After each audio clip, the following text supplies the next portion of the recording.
إن الحمد لله نحمده ونستعينه ونستغفره ونعوذ بالله من شرور أنفسنا ومن سيئات أعمالنا ومن يهده الله فلا مضل له ومن يضلله فلا هادي له وأشهد أن لا إله إلا الله وأشهد أن محمدا عبده ورسوله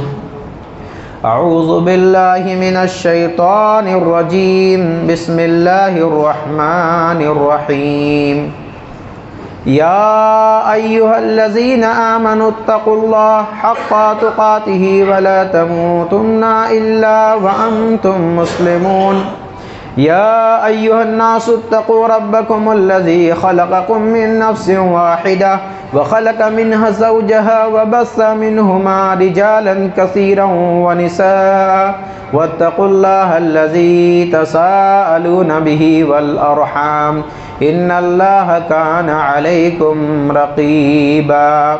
يا أيها الذين آمنوا اتقوا الله وقولوا قولا سديدا يصلح لكم أعمالكم ويغفر لكم ذنوبكم ومن يطع الله ورسوله فقد فاز فوزا عظيما أما بعد فإن أصدق الحديث كتاب الله وخير الهدي هدي محمد صلى الله عليه وسلم وشر الأمور محدثاتها وكل محدثة بدعة وكل بدعة ضلالة وكل ضلالة في النار قال الله تبارك وتعالى في كلامه المجيد أعوذ بالله من الشيطان الرجيم بسم الله الرحمن الرحيم والذين يكنزون الذهب والفضة ولا ينفقونها في سبيل الله فبشرهم بعذاب أليم رب اشرح لي صدري ويسر لي أمري واحلل عقدة من لساني يفقهوا قولي رب زدني علما اللهم رب زدني علما معزز حاضرین جمعہ، پردہ نشین اسلامی ماں اور بہنوں، نوجوان ساتھیوں، پیارے بچوں، اللہ رب العالمین کی توفیق سے ہم اور آپ ماہ رمضان میں داخل ہو چکے ہیں۔ اس ماہ رمضان میں جو اہم عبادت ہے وہ روزہ ہے۔ اس روزے کی حقیقت کیا ہے؟ بارہا سالانہ طور پر ہر ماہ رمضان میں ہم سنتے ہیں روزے کا مقصد ہے تقوی، یعنی یہ روزہ دن بھر جو ہم فجر سے لے کر کے غروب شمس تک بھوک اور پیاس کی شدت کو برداشت کرتے ہیں، یہ روزہ ہمیں سبق دیتا ہے کہ کھانا پینا جو کہ ایک جائز کام ہے، بیوی سے ملنا ایک جائز چیز ہے، کھانے پینے اور بیوی سے ملنا جائز کام کو ہم صرف اس لیے ترک کرتے ہیں کہ اللہ کا حکم ہے۔ جب اللہ کا حکم ہے اور اللہ کا حکم پا کر کے ہم اور آپ روزے کی حالت میں جائز کام کو جو کہ ہمارے لیے حلال ہے، جائز ہے، ضروری ہے، ہم چھوڑ دیتے ہیں، تو کیا میرے بھائیوں ہم ناجائز کام کو جس میں اللہ نے مناہی کیا ہے، اللہ کی طرف سے ممانعت ہے، رسول اللہ صلی اللہ علیہ وسلم نے ان تمام چیزوں سے منع کیا ہے، شریعت نے اس کو حرام قرار دیا ہے کہ ہم ان ناجائز چیز کو چھوڑ نہیں سکتے ہیں؟ پھر یہ روزے کا جو مقصد ہے تقوی، کس کو کہیں گے تقوی؟ اللہ کا ڈر کس کو کہیں گے؟ ایک طرف ہم ماہ رمضان کے اندر اللہ کا حکم پا کر جائز چیزوں کو چھوڑ رہے ہیں، کیوں؟ اللہ کا ڈر ہے۔ دوسری طرف رمضان جیسے ہی گزرتا ہے، یا رمضان تو دور کی بات ہے، جیسے ہی غروب شمس ہوتا ہے افطاری کرتے ہیں۔ کتنے ایسے لوگ ہیں ہمارے درمیان افطاری کرنے کے بعد کوئی ایسا ہے نماز سے پہلے ہی بیڑی سگریٹ جلا کر کے پہلے ایک مرتبہ نوش فرما لیتے ہیں، گھٹکا اور اس طرح کی تمام نشیلی چیزیں جو کہ حرام ہے۔ جو چیزیں حرام ہیں یہاں ہمیں اللہ کا ڈر نہیں لگتا ہے، یہاں ہم اللہ سے ڈرتے نہیں ہیں، تو جب ہم اللہ کا حکم پا کر اللہ کو خوش کرنے کے لیے جائز چیزوں کو چھوڑ سکتے ہیں، میرے بھائیوں رمضان کے اندر یہ سبق ہے کہ ہم ناجائز چیزوں کو بھی چھوڑ سکتے ہیں۔ روزے کا مقصد تقویٰ ہے، ہمارے اندر تقویٰ پیدا ہونا چاہیے، ہمارے اندر پرہیزگاری آنی چاہیے۔ یہی تو اللہ نے فرمایا ہے کہ لعلکم تتقون، روزے کو اس لیے فرض کیا ہے تاکہ تمہارے اندر تقویٰ پیدا ہو جائے۔ میرے بھائیوں اگر ہم پورا مہینہ روزہ رکھیں ہمارے اندر تقویٰ پیدا نہ ہو، ہم اپنے روزے کی خیر منائیں۔ بہرحال آج میں اس تعلق سے بات نہیں کروں گا، میں نے گزشتہ جمعہ آپ سے کہا تھا کہ آنے والے جمعہ میں زکوٰۃ کے تعلق سے چند باتیں آپ کے سامنے رکھوں گا، اور خطبہ مسنونہ کے بعد بھی میں نے زکوٰۃ کے تعلق سے ایک آیت کریمہ آپ کے سامنے پیش کی ہے۔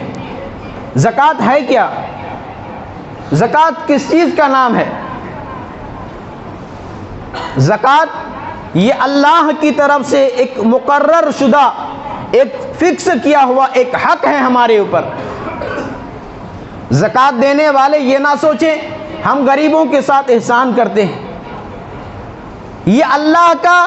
دیا ہوا مال ہے، ہم جو مال کماتے ہیں یہ اللہ کا دیا ہوا ہے۔ آپ یہ نہ سوچیں کہ آپ کی قابلیت کی وجہ سے، آپ کی صلاحیت کی وجہ سے، آپ کی ٹیلنٹ کی وجہ سے یہ مال آپ کو ملا ہے، نہیں،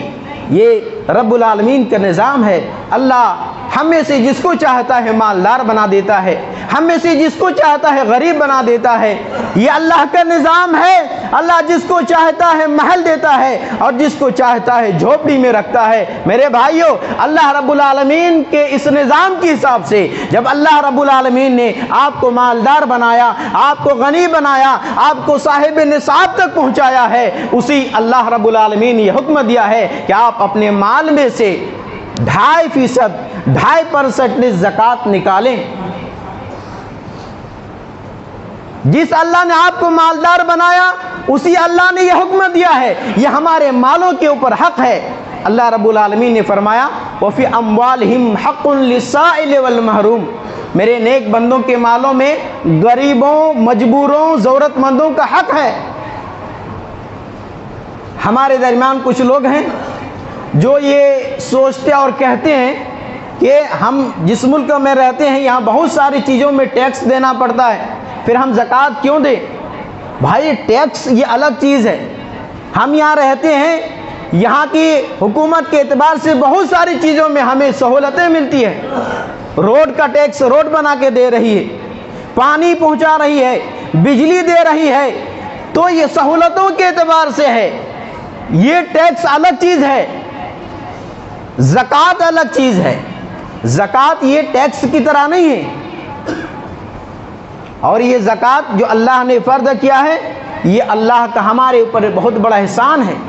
اللہ تعالی ہم سے گناہوں کو پاک کرنا چاہتا ہے، اللہ ہمارے مال کو پاک کرنا چاہتا ہے۔ اللہ رب العالمین ہمارے دلوں کو مال کی محبت، حرص اور لالچ سے پاک کرنا چاہتا ہے، اسی لیے اللہ تبارک و تعالیٰ نے زکوٰۃ کا حکم دیا ہے۔ اللہ رب العالمین کا یہ کرم ہے، اللہ کا یہ فضل ہے کہ اس نے ہمارے پورے مال میں سے صرف 2.5% زکوٰۃ کو فرض کیا ہے، ورنہ ذرا سوچئے پورے مال میں سے 100% مال اللہ کا دیا ہوا ہے، اگر اللہ تبارک و تعالیٰ 97.5% اگر زکوٰۃ فرض کر دیتا اور یہ کہتا کہ 2.5% اپنے پاس رکھو، اس کے باوجود پھر بھی یہ اعتراض کرنے کا اللہ پر ہمارا کوئی حق نہیں تھا، کوئی حق نہیں ہوتا، کیونکہ سارا مال اللہ کا دیا ہوا ہے، اسے کہتے ہیں زکوٰۃ۔ اب آئیے زکوٰۃ جو لوگ صاحب نصاب ہونے کے بعد، جس کو اللہ نے صاحب نصاب بنایا، غنی بنایا، مالدار بنایا، اس کے بعد وہ زکوٰۃ ادا نہیں کرتے ہیں، ان کے بارے میں کیا وعید ہے؟ آپ قرآن کھولیے سورہ توبہ، بڑے سخت الفاظ میں اللہ رب العالمین نے بیان کیا ہے والذین یکنزون الذہب والفضة ولا ينفقونها فی سبیل اللہ، وہ لوگ کان کھول کر سنیں جو سونے اور چاندی کا ذخیرہ جمع کرتے ہیں، والذین یکنزون الذہب والفضة ولا ينفقونها فی سبیل اللہ، سونے اور چاندی کا سکہ جمع کرتے ہیں، خزانہ جمع کرتے ہیں اور اللہ کی راہ میں خرچ نہیں کرتے ہیں، فبشرہم بعذاب علیم، اے نبی صلی اللہ علیہ وسلم آپ ایسے لوگوں کو دردناک عذاب کی خبر پہنچا دیجئے، یوم یحمى علیہا فی نار جہنم فتکوی بہا جباہہم وجنوبہم وظہورہم، اللہ نے فرمایا قیامت کا دن ہوگا، یہ وہ مال جس مال کی زکوٰۃ ادا نہیں کرتے تھے، جس مال کو اللہ کی راہ میں خرچ نہیں کرتے تھے، قیامت کے دن جہنم کی آگ کے اندر اس مال کو گرمایا جائے گا، اس مال کو تپایا جائے گا اور اس تپائے ہوئے مال میں سے اس کے پیشانی کو، اس کے پہلو کو اور پیٹھوں کو داغا جائے گا، ھذا ما کنزتم لانفسکم، اور کہا جائے گا یہ وہ خزانہ ہے جو تم نے اپنے لیے سمیٹ کر کے رکھا تھا، فذوقوا ما کنتم تکنزون، آج تم اپنے جمع کی بھی خزانے کا مزہ چکھو۔ جو لوگ زکوٰۃ ادا نہیں کرتے ہیں، بخیلی سے کام لیتے ہیں، وہ یہ نہ سمجھے کہ وہ بہت اچھا کام کر رہے ہیں،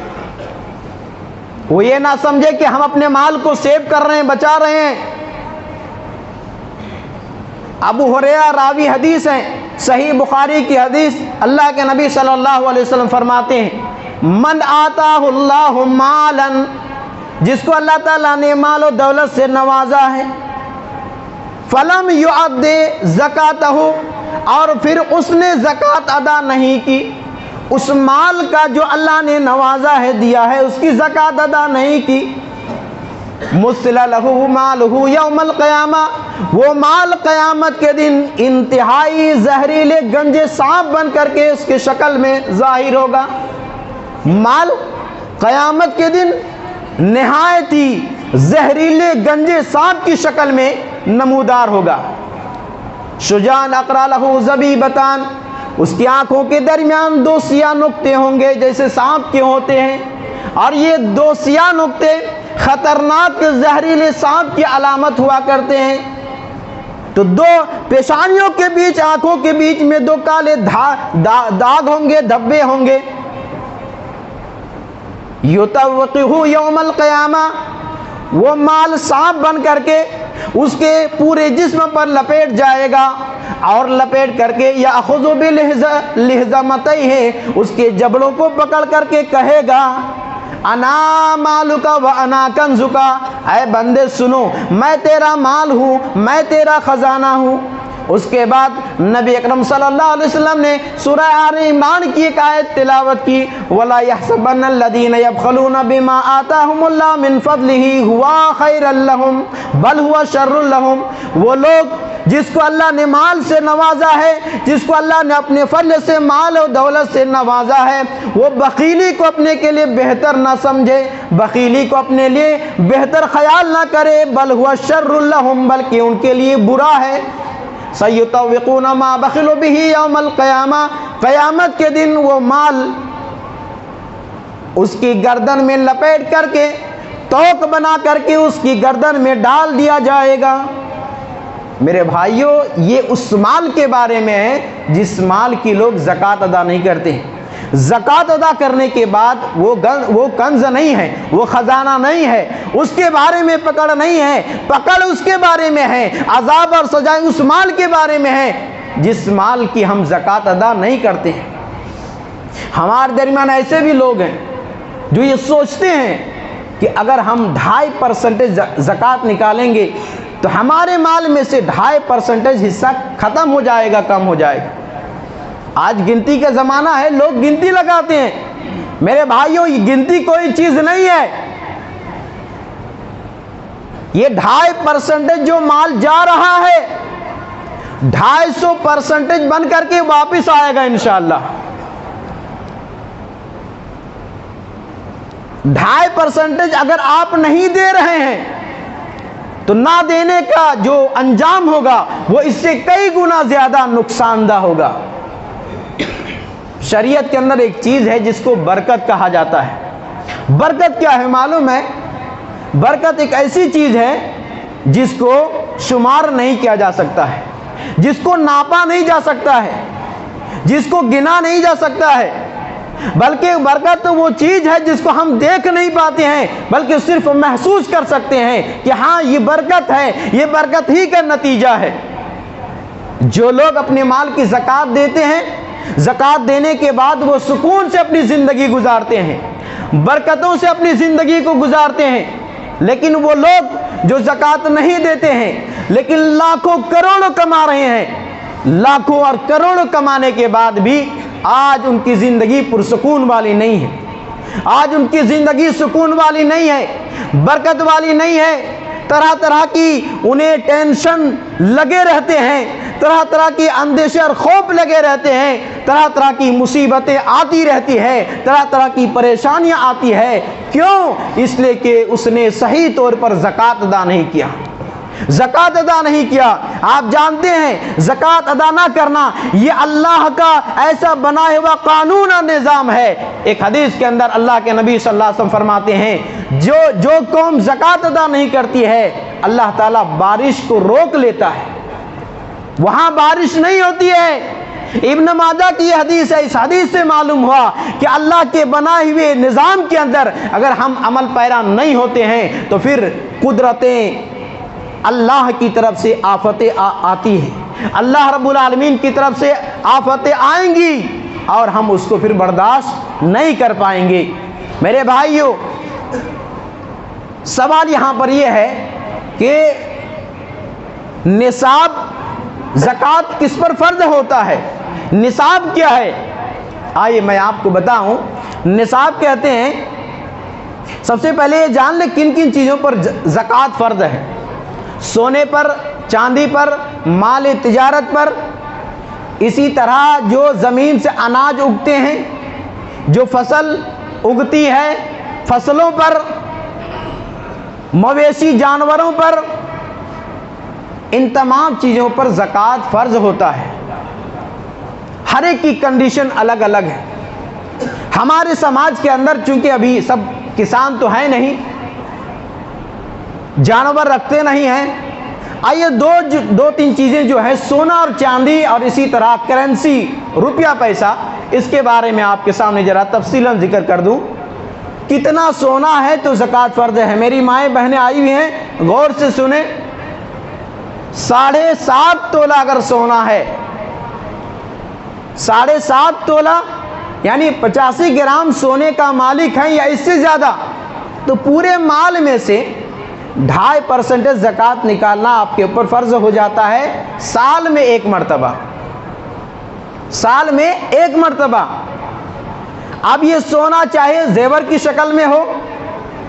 چاہے سکے کی شکل میں ہو، چاہے بسکٹ کی شکل میں ہو، کسی بھی شکل میں ہو، اگر 7.5 تولہ سونا ہے یا اس سے زیادہ ہے تو سالانہ، سال میں ایک مرتبہ پورے مال میں سے 2.5% زکوٰۃ نکالنا پڑے گا۔ چاندی کا کیا حساب ہے؟ چاندی کا حساب 52.5 تولہ چاندی، 595 گرام اگر چاندی کسی کے پاس ہے تو اس پر سال میں ایک مرتبہ زکوٰۃ فرض ہوتا ہے۔ سونا چاندی کے نصاب کے بعد اگر کسی کے پاس سونا نہیں ہے، چاندی نہیں ہے، کیش ہے، کرنسی ہے، روپیہ ہے، ڈالر ہے، وہ زکوٰۃ کیسے نکالیں گے؟ اس بارے میں تھوڑا فقہا کے درمیان اختلاف ہے کہ چاندی کے حساب سے نکالیں یا سونے کے حساب سے نکالیں۔ ظاہر سی بات ہے سونا چاندی کا جو فاصلہ ہے بڑا اوپر اور نیچے کا فاصلہ ہے، اور اسلام نے، اللہ نے زکوٰۃ جو فرض کیا ہے تاکہ غریبوں کی مدد ہو سکے، اگر ہم سونے کے حساب سے اس کا نصاب قائم کرتے ہیں تو پھر تو سونا اتنے آدمی کے پاس اتنا ہوگا تب زکوٰۃ فرض ہوگا، تب غریبوں کی مدد ہو سکتی ہے۔ اس لیے محدثین اور فقہا کہتے ہیں کہ چاندی کے حساب سے کرنسی کا ہم حساب کریں گے۔ اگر 52.5 تولہ چاندی کے برابر کسی کے پاس روپیہ ہے، کیش ہے، کرنسی ہے، تو اس پر سال میں ایک مرتبہ زکوٰۃ نکالنا فرض ہو جاتا ہے۔ اب ہے کہ مال تجارت میں زکوٰۃ، کیش کا، روپے پیسے کا ہو گیا، سونے چاندی کا ہو گیا۔ مال تجارت کے بارے میں لوگوں کی غلط فہمی ہے لوگوں کے درمیان کہ اس سے جو پروفٹ حاصل ہوتا ہے اس پر زکوٰۃ ہے، حالانکہ ایسا معاملہ نہیں ہے۔ پورے مال کا ایک مرتبہ آپ کو پوری دکان میں جتنا اسٹاک سامان ہے، گودام کے اندر جتنا اسٹاک سامان بھرا ہوا ہے، سب کا A to Z حساب کرنا پڑے گا۔ مال کا حساب کیا آپ نے، سیونگ ہے، اسے جو آپ نے کمایا گھر میں خرچ ہوا، اور جو بچا ہے، خرچ ہو گیا وہ تو ہو گیا، جو بچا ہوا ہے، مثال کے طور پر ایک دکان ہے، 1 لاکھ روپیہ کا ابھی اسٹاک سامان ہے، 25,000 ابھی کیش ہے، دونوں کو ملائیں 1,25,000 ہو گیا۔ اب یہاں دیکھنا ہے کہ ہمیں کسی کو قرض ادھار لیا ہے وہ دینا ہے کیا؟ اگر دینا ہے جتنا اتنا مائنس کر لیا جائے، اگر کسی سے لینا ہے اس کو ایڈ کیا جائے۔ لینے کی 2 صورتیں ہیں، کسی نے قرض لیا، آج ہمارے یہاں بڑا ایک گمبھیر مسئلہ ہے، قرض تو لیتے ہیں قرض حسنہ کے نام سے، لیکن دینے کو تیار نہیں ہوتے۔ قرض اگر جسے مال آپ نے ادھار دیا یا قرض دیا ہے، وہ جلد آنے کی امید ہے، ڈوبنے کی امید نہیں ہے، تو اس کو ایڈ کریں گے۔ لیکن ایک مال بہت دنوں سے پھنسا ہوا ہے، پتہ نہیں کب ملے گا، تو جب وہ بہت دنوں سے پھنسا ہوا ہے، پتہ نہیں کب ملے گا، جب وہ مال واپس آئے گا جب اس کی زکوٰۃ نکالیں گے۔ لیکن جس کی امید ہے کہ جلد ہو دیر ہو آنے ہی ہے، تو اس کو ایڈ کر لیں گے۔ اب دیکھیں گے ٹوٹل کا ہمارے پاس کتنا رقم ہے، کیش کتنا ہے، مال کتنا ہے، دونوں کو ملا کر کے پورے مال تجارت میں زکوٰۃ ہے۔ یہاں پر ایک سوال ہوتا ہے کہ زکوٰۃ مال تجارت میں ہے، کیش میں ہے، سونے چاندی میں ہے، زکوٰۃ دینا کس کو ہے؟ آج اس غلط فہمی کو دور کر لیجئے۔ بہت سارے لوگ کہتے ہیں کہ فلاں کی بیٹی کی شادی ہو رہی ہے، زکوٰۃ کے پیسے دے سکتے ہیں۔ ہم یہاں قرآن کی طرف رجوع کیوں نہیں کرتے ہیں؟ سورہ توبہ آیت نمبر 60 میں اللہ تبارک و تعالیٰ نے 8 قسم کی جگہیں، 8 قسم کے لوگوں کو اس کا حقدار بتایا ہے۔ 8 قسم کی لوگوں کو اس کا حقدار بتایا ہے۔ سونے والے جاگ جائیں، شادیوں میں جو زکوٰۃ کے پیسے دیتے اور لیتے ہیں، اچھی طرح سنیے، اگر 8 قسم کے دائرے میں، اگر ان زمروں میں اگر آپ کا نام آتا ہے تو آپ لے سکتے ہیں۔ ایک اور بات کی طرف آپ کی توجہ میں، آپ کی دل دماغ میں ایک بات ڈالنا چاہتا ہوں کہ ہمارے درمیان ایسے لوگ ہیں جو زکوٰۃ لینے کے مستحق ہیں، زکوٰۃ وہ لے سکتے ہیں، حقدار ہوتے ہیں، لیکن زکوٰۃ کے نام سے دو تو لیتے نہیں ہیں، بڑا معیوب سمجھتے ہیں، عیب سمجھتے ہیں، خراب سمجھتے ہیں۔ لیکن وہی شخص حرام مال یا سود بیاج پہ مال اٹھاتے ہیں تو وہاں حرام نہیں سمجھتے ہیں، برا یا معیوب نہیں سمجھا جاتا ہے۔ میرے بھائیوں، وہ 8 قسم کے لوگ کون سے ہیں؟ اللہ نے فرمایا انما الصدقات للفقراء والمساکین، کہ صدقات سے مراد یہاں زکوٰۃ فرض ہے۔ زکوٰۃ کے مستحق سب سے پہلے للمساکین، للفقراء والمساکین، یاد رکھیے سب سے پہلے فقراء ہے، غریب ہے، دوسرے نمبر پر مسکین ہے۔ یہ غریب اور مسکین کے اندر فرق کیا ہے؟ دونوں ضرورت مند ہوتے ہیں، ایک ہوتے ہیں جو منہ کھول کر مانگتے ہیں، اسے کہتے ہیں فقراء، غربا، اور ایک ہوتے ہیں مسکین، ضرورت مند ہے لیکن مانگتے نہیں ہیں، کسی سے سوال کرنے سے شرماتے ہیں، تو یہ فقراء اور مسکین 2 ہو گئے۔ والعاملین علیہا، زکوٰۃ کے جو محصل ہوتے ہیں، یعنی اسلامی جو بیت المال جہاں ایک سارا مال اکٹھا ہوتا ہو، نبی اکرم صلی اللہ علیہ وسلم کے زمانے میں ایسا ہوتا تھا، بیت المال قائم ہے، پورے علاقے سے لوگ مال اٹھا کر کے لاتے تھے، تو جو اس کی اٹھائی دھری کرنے والے ہوتے تھے، جس کو محصل کہتے ہیں یا تحصیلدار کہتے ہیں، اس کی سیلری یا تنخواہ زکوٰۃ میں سے دیا جا سکتا ہے۔ چوتھے نمبر پر ہے والمعلفات قلوبہم، جو نئے مسلمان ہوتے ہیں، ان کی ثابت قدمی کے لیے، ان کے دل کو اور زیادہ متاثر کرنے کے لیے، مضبوط کرنے کے لیے، تاکہ یہ بہک نہ جائیں، ان کے دل کو مائل کرنے کے لیے ایسے نئے مسلمان کو دیا جا سکتا ہے۔ چوتھے نمبر پر یہ حقدار ہے۔ 5ویں نمبر پر وفی الرقاب، رقاب کسے کہتے ہیں؟ غلام کو۔ ابھی چونکہ ہم غلامی کے دور میں نہیں ہیں، یا یہاں پر غلامی کا معاملہ نہیں چل رہا ہے، یہاں پر ایک چیز محدثین ایڈ کرتے ہیں، مفسرین، کہ جو مسلمان بے قصور جیلوں کے اندر بند ہیں، کئی فرضی کیس کر دیا گیا ہے ان پر، بے قصور ہیں، تو ایسے بے قصور مسلمانوں کی جیل سے رہائی کے لیے خرچ کیا جا سکتا ہے زکوٰۃ کے مال۔ اسی طرح 6 نمبر پر ہے والغارمین، ایک انسان نے مالدار تھا، کام شروع کیا اور شروع کرنے کے بعد چلا اور آگے چل کر کے مال ٹھپ ہو گیا، کاروبار آگ لگ گئی، کوئی حادثہ ہو گیا، اب وہ قرض میں ڈوب گیا، تو یہ مقروض اگرچہ مالدار ہے لیکن ابھی قرض میں ڈوبا ہوا ہے، اس لیے مقروض قرض کی ادائیگی کے لیے زکوٰۃ ان کو دیا جا سکتا ہے۔ نمبر 6 پہ ہے، نمبر 6 ہو گیا۔ 7 نمبر پر وفی سبیل اللہ، اور اللہ کی راہ میں، اللہ رب العالمین کی راہ میں، میدان جہاد میں، اللہ کی راہ میں جنگ کیا اور جہاد کے ٹائم میں زکوٰۃ کے مال صرف کیا جا سکتا ہے۔ مفسرین یہاں پر کہتے ہیں کہ دین کا کام جہاں ہوتا ہو، دین کی اشاعت جہاں ہوتی ہو، وہاں پر بھی زکوٰۃ کے مال کو دیا جا سکتا ہے۔ اسے محدثین اور مفسرین کہتے ہیں کہ جو مدارس ہے، یہاں دین کا کام ہوتا ہے، تعلیم ہوتی ہے، یہیں سے بڑے بڑے مفسر، بڑے بڑے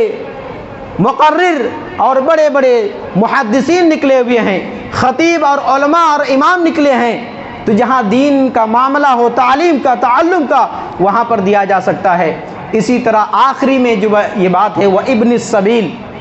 اور جو مسافر، ایک انسان مالدار ہے، راستے میں چلتے چلتے جیب کتروں نے جیب کاٹ لیا، پورے پیسے اس کی ہڑپ لیے، اب وہاں پر وہ محتاج ہے، تو ایسی حالت میں مسافر کو بھی زکوٰۃ دیا جا سکتا ہے۔ یہ 8 قسم کے لوگ ہیں۔ اس کے علاوہ اب سوال مت کریے گا کہ فلاں جگہ زکوٰۃ دینا یا نہیں دینا ہے، یہ اللہ نے کسی چیز کو اتنی تفصیل کے ساتھ بیان نہیں کیا ہے جتنے زکوٰۃ کے حقدار کو اللہ نے تفصیل کے ساتھ بیان کیا ہے۔ آپ قرآن اٹھائیے، زکوٰۃ کا ذکر بارہا کیا گیا ہے، لیکن اتنی تفصیل نہیں ہے کہ زکوٰۃ کب کس وقت دینا ہے، لیکن زکوٰۃ کے لینے کے حقدار کون ہے اللہ تعالیٰ نے بڑی تفصیل کے ساتھ بیان کیا ہے۔ تو یہ زکوٰۃ لینے کے حقدار ہے۔ اب کچھ باتیں یہ ہیں کہ زکوٰۃ ہم کس کو دیں گے، یہ لوگ 8 قسم کے لوگ حقدار ہیں۔ تو سب سے پہلے جو آپ کا قریبی ہے،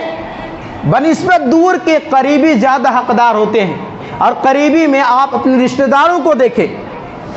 رشتہ دار میں اگر جو اس 8 قسم کے زمرے میں اگر آتا ہے تو آپ انہیں پہلے زکوٰۃ دیں، زکوٰۃ کا مال انہیں دیں۔ زکوٰۃ جیسے آپ کے بھائی ہیں، شادی ہو گئی، الگ رہ رہے ہیں، بہن ہے، شادی ہو گئی، جو آپ کے کفالت کے ذمے نہیں ہے، اگر وہ محتاج ہے، مسکین ہے، اگر وہ اس دائرے میں آتا ہے تو زکوٰۃ دیا جا سکتا ہے، چاہے سگے بھائی کیوں نہ ہو، سگی بہن کیوں نہ ہو، بیوی کو، اولاد کو، ماں باپ کو زکوٰۃ کا نہیں دیا جا سکتا ہے۔ ہاں شریعت کے اندر یہ بات ہے، بیوی مالدار ہے اور شوہر اگر غریب ہے، مسکین ہے، یا زکوٰۃ لینے کے کیٹیگری میں آتے ہیں تو بیوی اپنے شوہر کو زکوٰۃ دے سکتی ہے، شوہر بیوی کو زکوٰۃ نہیں دے سکتا، اس لیے کہ بیوی شوہر کے کفالت میں ہے، شوہر کی ذمہ داری کھانا کھلانا پلانا، ان کی دیکھ ریکھ کرنا، تو دور کی بنسبت آپ قریب کو دیں، پھر اگر بچتا ہے تو پھر آپ دور والوں کو دیں۔ اسی طرح زکوٰۃ کے تعلق سے یہ ہے کہ ہم غیر مسلموں کو زکوٰۃ نہیں دے سکتے ہیں۔ اللہ کے نبی صلی اللہ علیہ وسلم کی ایک لمبی تفصیل ہے، اس میں یہ بات بیان کیے گئے ہیں کہ